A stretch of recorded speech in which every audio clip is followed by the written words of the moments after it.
Hello, everyone, and welcome to this episode of Woman's Wisdom. Woman's Wisdom is brought to you by your host, me, Nicole Cartney, and through this series, you will hear from some incredible women who are living their ultimate life. Today, I'm going to be speaking with a beautiful soul sisters doing some incredible work in the world. We're going to take you behind the scenes of her life, her story, and also uncover some wisdom so you can start to implement it today.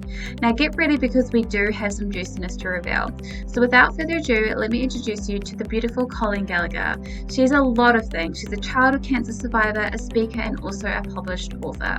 She's a world traveler who's visited more than 35 countries. She's an entrepreneur who's created and now leads a successful heart-centered social media education company. And to bring all of this together, she holds a Master's of Science in Global Technology and Development. Most of all, though, she's passionate. She's passionate about guiding business leaders to use their voices on social media to create freedom and generate impact. She's about inspiring leaders to go deeper into their own spiritual journey and for you to reach your maximum potential to make a massive impact upon humanity. So good to have you here, Colleen. How are you? I'm so good, Nicole. Thank you so much for having me, and I'm so grateful to be co-creating in this way. So beautiful. So we were just having a conversation earlier. You're currently in LA, right? How has that been for you? I love it. I mean, it's a city of angels, I feel like, but I always dreamed of living here, and it's like nice to finally be here. And yeah, I mean, I've been to over 40 countries. I've lived in 5 countries, 5 of the USA states. And so this is like always where I wanted to end up, but I knew I had to take a long journey to get here. So it's nice to finally feel like I found a home in the world. Amazing. That's so good. Yeah, home is so important. And when you find that, you're able to just thrive, aren't you? It's so awesome.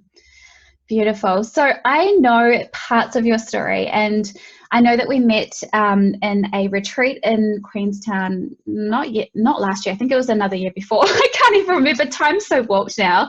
But what you shared was so touching and so inspiring. So you're actually a childhood cancer survivor. So I would love for you to take us back to a little bit about you and what your upbringing was, and then from there, what your journey's been like until today. Yeah, so it's really funny. I grew up in Detroit, Michigan. A lot of people know like Eminem. That's very strong, but I feel like love Eminem. in the same like 15-mile radius where he grew up, which is pretty cool. But both my parents were attorneys, so very much black and white. And I was like this very colorful daughter that like would see things or have this wild imagination. And I always kind of got made fun of at school for it. I was always really, really smart at an IQ level, and I would get like great grades, and everyone would be like, "How do you know the answers to that?"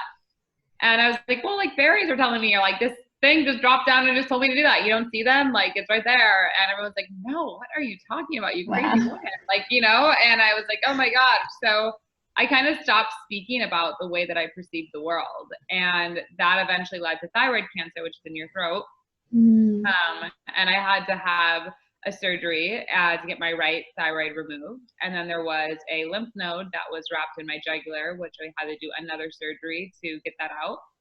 And I was supposed to be on medication for the rest of my life. And they shared with me when I wanted to have children, it would be more challenging. I'd have to like switch my medication and whatnot. So that was at 14.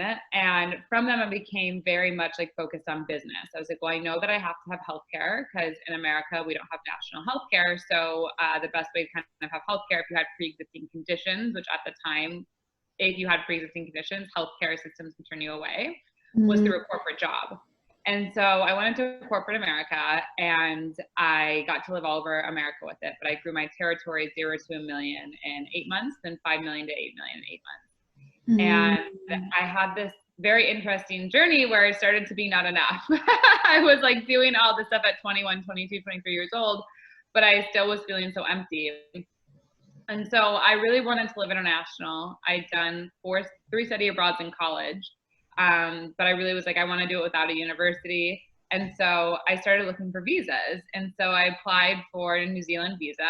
I got it within like 24 hours and I saved my money for 3 months. I left across the world to move to New Zealand. And everyone's like, have you lost your mind? Like, are you out of this world? And so I remember I had like all these friends that were like, you're crazy, you're throwing your life away. And I was like, no, I'm finding it. And so that's where I really started to commit to 4 hours of yoga and meditation a day. And that was where I started to realize there was something called imprints, which are just basically stories or things that have happened to us in our life that have kind of hindered us from doing what we want to do. And I then started to go into an entrepreneur retreat. It was all New Zealand entrepreneurs. And I remember I emailed them like, am I allowed some American? And like, no one responded, but I still booked it anyway. And I like showed up. I was the only American. Wow. And I was like, oh, it's like totally okay. You know? And from then I wrote my first book. And January 2018, I decided I was going to leave corporate forever. And I started my own company, Colleen, Gallagher International. And I really never looked back. I mean, from that time, I've been able to help numerous people start online businesses, numerous people start to travel the world, leave corporate, write books. I got my master's of science, and I also am starting my PhD in the fall, in September. Wow, what a journey, love. Oh my goodness. So you mentioned earlier, it's like you already had this fire within. Like, what was it that kind of got you through everything? Like, I feel like there was like this not giving up or not willing to give up and knowing that you were here for something bigger than. Yeah, so there's kind of two stories that when you say that comes to me. Story number one is when I was actually at a hospital and there was another little girl and her and I were playing with these little play cubes. And all of a sudden her dad yelled at her mom. And what he said is the only reason that we can't pay for our daughter's treatment is because you're a stay-at-home mom.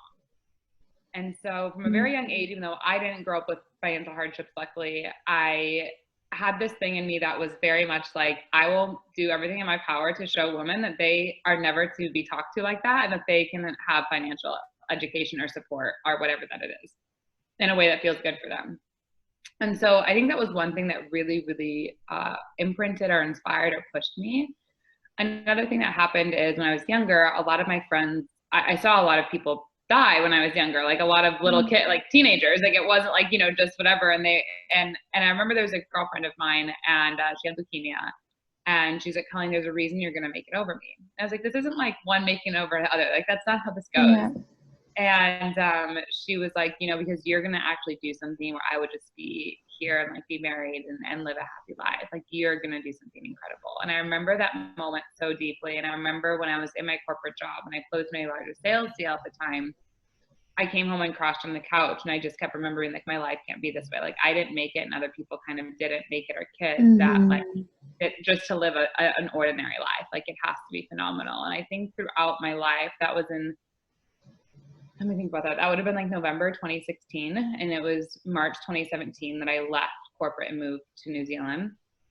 It was somewhere in that time when I really made a commitment that my life had to be incredible. Like, I couldn't just settle for money that I would be getting, even though it was good money. I mean, it was like six figures to a 21, 22, 23-year-old. And I was being like huge commission checks, like, you know, 15,000 at that time. That seems like a lot of money. If you're not come from a very wealthy family or like middle class, that's a lot of money to come into at a young age. And it's funny. I mean, I'm only 26 now. My perspective has changed a lot of what a lot of money is, but I think that there was something in me in that moment that shifted. I just knew it had to be incredible. And I think even when my life gets challenging now, or even when it's my master's and like I have a business or I have clients and people are like, how do you do it? Like, I just know my life has to be incredible. Like, and I think there's just this will and drive that I have this calling and knowing in me that I can't compromise it. I can't be still with it. Like, I wouldn't be okay with myself. My heart would be heavy. And I think that's what keeps pushing me forward, is like that moment of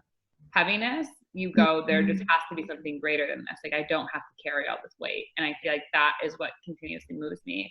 But how it's come in my life since then has been through different avenues or different ways. Absolutely. Yeah. I think some people as well, they get stuck in this place of like, getting caught in the challenges and obstacles, and obviously you've been through so much, and so that level or that deepness of an obstacle challenge that you went through, do you find that you kind of have some sort of rating or balance as to what that pain or that obstacle that you went through, so that you know that you can push through it? Yeah, it's so funny to that. So one thing that was really, really big for me, right, and this goes back to the story that I shared, is I ended up going $100,000 in debt.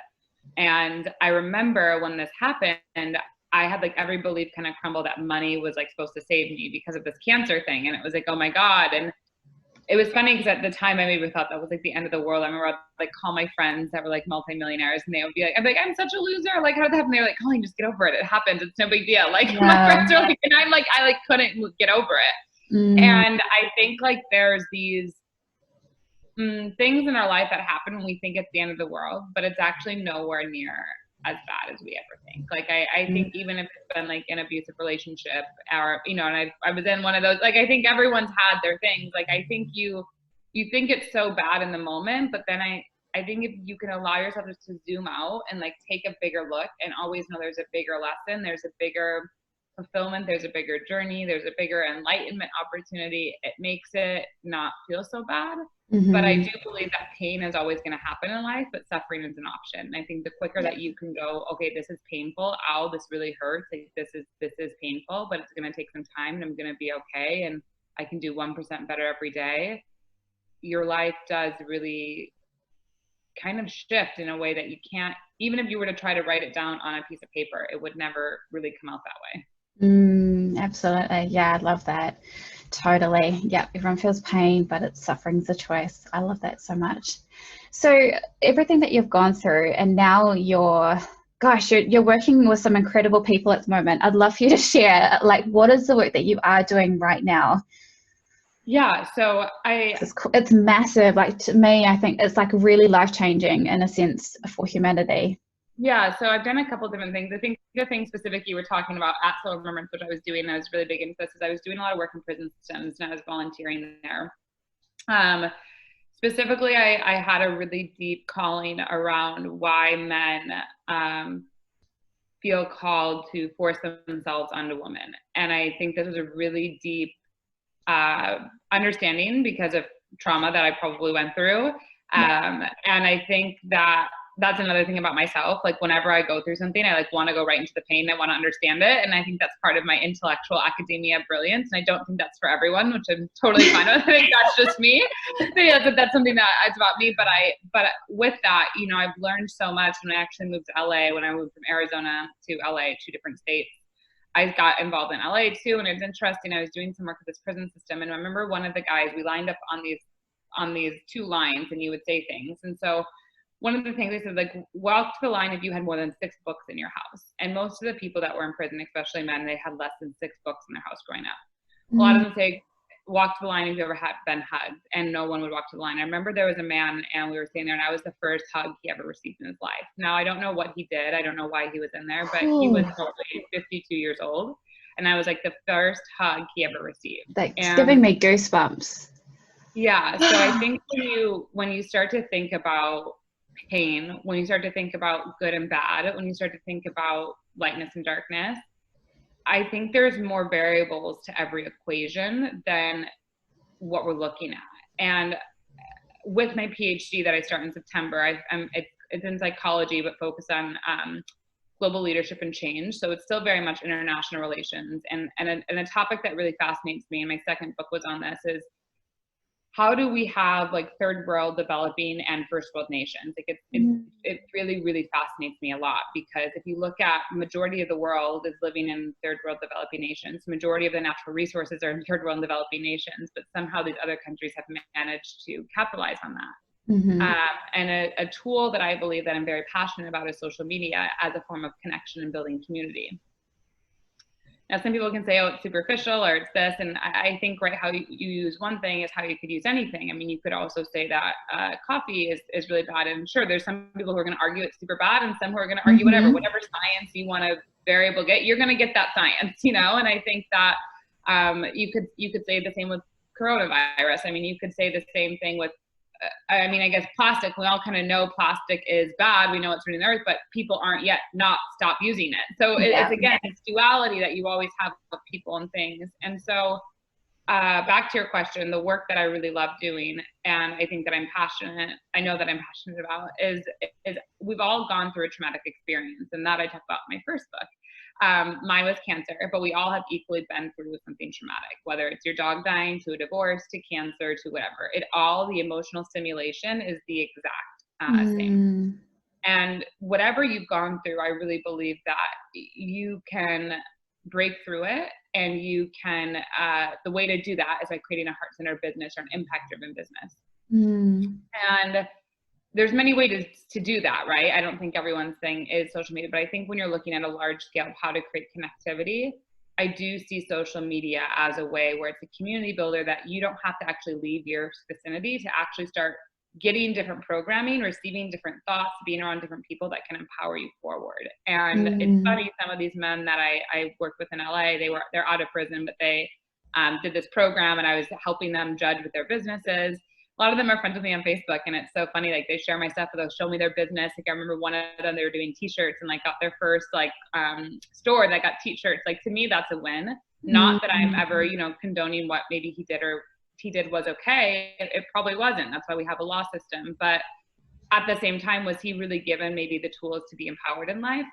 I don't know that. I haven't had a specific conversation. I can't go in that life, but I do like to give people the benefit of the doubt and see how we as one person could be the light in this storm that's kind of created.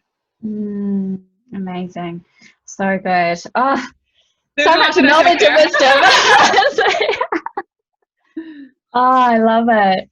So is there obviously you've mentioned a couple of books that you have out as well. I'm sure I'll grab them off you and pop the details. Have you sent through links to those as well? I don't know if I did, but I can send them after. Yeah. Do you want to just let us know about your books? Yeah, so my third one's actually coming out as a soft launch at the end of October, beginning November. It will come out through distribution in June of 2021 through my publisher, but we're super excited about that. My first book, though, Live Your Truth. You just go on Amazon and type in Live Your Truth. I have like these heart sunglasses on. I look like a very different woman.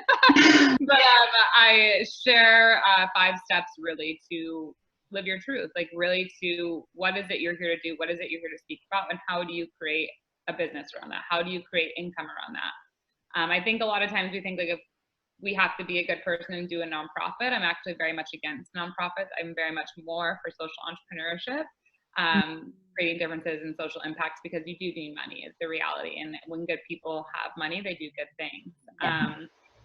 So that book is very much kind of in that mindset. My second book is called The Future for Rohingyas Education in Bangladesh. One thing, as I got curious about all these different countries and this movement of people and this global connectivity, is that there's 70 million refugees and displaced people around the world. If you look at that and put it in perspective, America has 100 million or 350 million people as a population. That is a country. 70 million people that don't belong to any country. That is a global country of people that have nowhere to be, that are taking up space in certain countries. They have no rights, really. I mean, very basic human rights, poverty level human rights.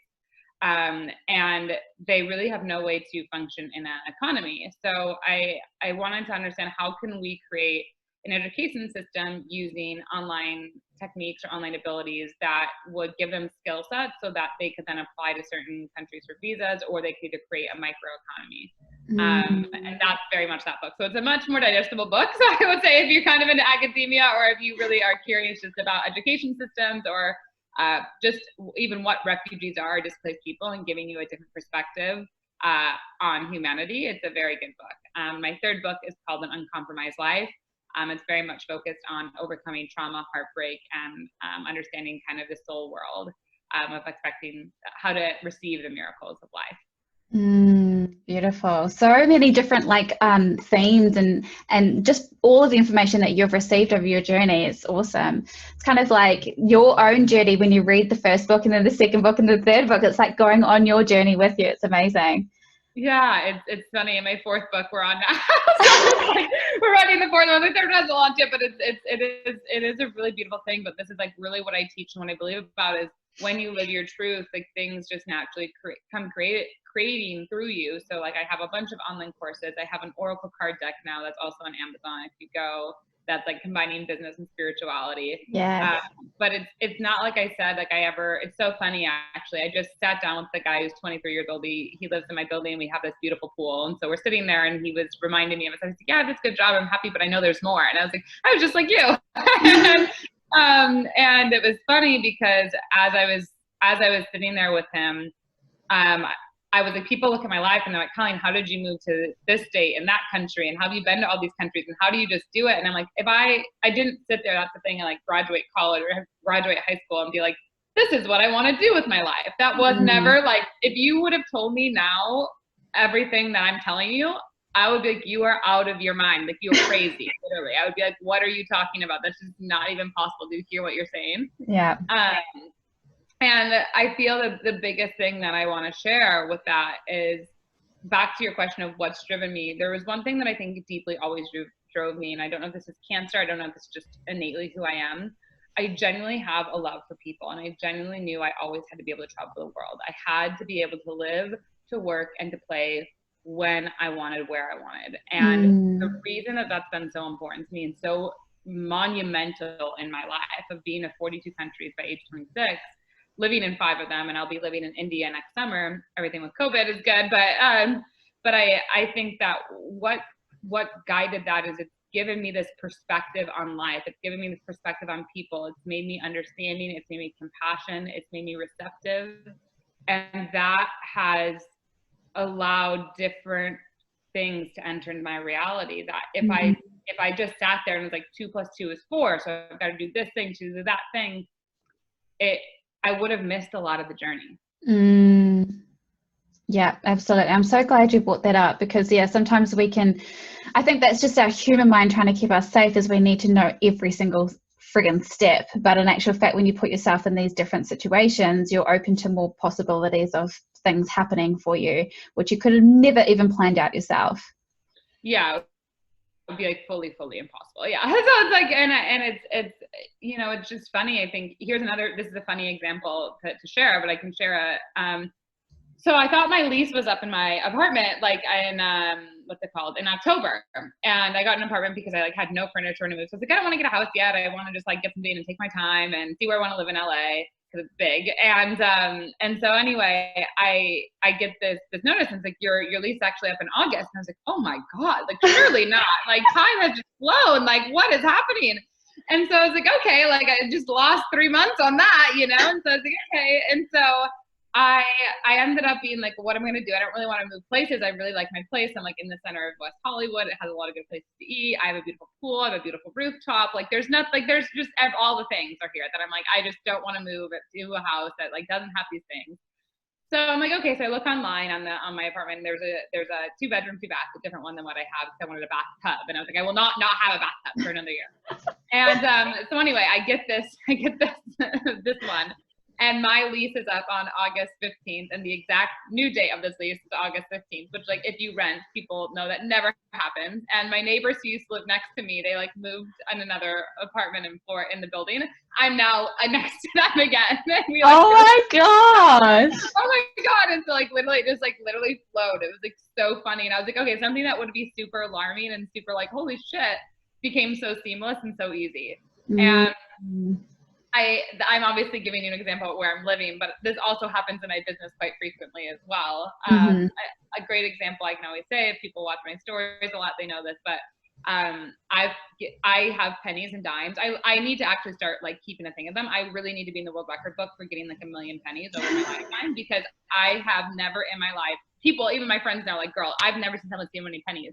When I'm in alignment, like there are pennies on deck. Like I had like 12 cents before, 13 pennies. Like one time there was like 50 pennies in the thing. I'm like, who drops 50 pennies? Like I'm like, my friends were like, I'm like, what happens here? And I was like, how does this even a thing? And so like, that's another thing. But if I was so busy in my head and I was like rushing to go somewhere, I would miss the sign of pennies. Or if I was so busy and I'm like, oh, I haven't seen the penny in a while, am I not acting in alignment? Like I wouldn't be able to pose those thoughts or questions. And the process that I'm telling you that I'm taking myself through, it is a practice. It's not something that happened for me overnight. It is an intellectual stimulation, and it is a feeling process. You can't have one without the other. But I think for people listening, the most important thing is to start asking better questions so you start getting better answers in your reality.